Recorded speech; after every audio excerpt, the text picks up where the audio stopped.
Bonjour, content de vous retrouver. On va parler des enquêtes d'opinion.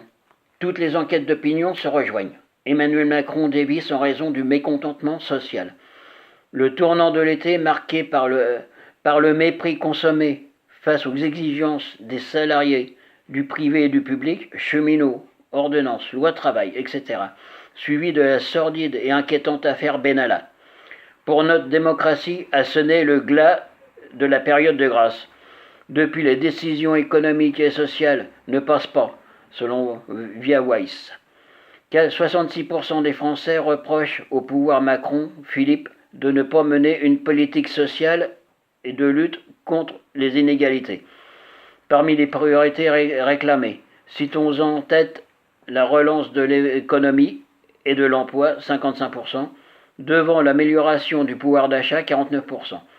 Cette défiance populaire vis-à-vis des mesures touchant retraités, lycéens, étudiants, allocataires des prestations sociales, agents de la fonction publique et maintenant personnes sous tutelle et curatelle, se voit renforcée par l'aveu d'impuissance en matière de lutte environnementale après la démission fracassante de Nicolas Hulot.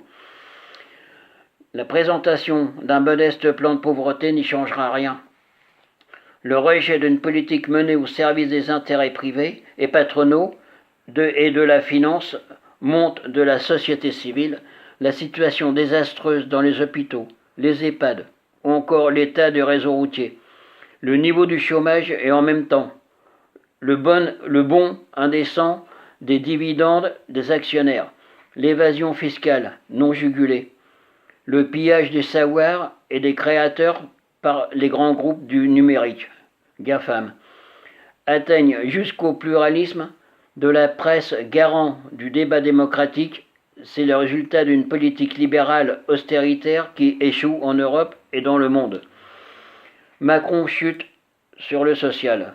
Aurait-il seulement omis dans son approche intellectuelle prompte à citer Ricoeur d'intégrer le conflit entre les court-termistes prédateurs et ceux qui créent les richesses par leur travail et leur création? Les centaines de milliers de participants à la fête de l'humanité le 14, 15, 16 septembre seront là pour lui rappeler, en vous remerciant de m'avoir écouté.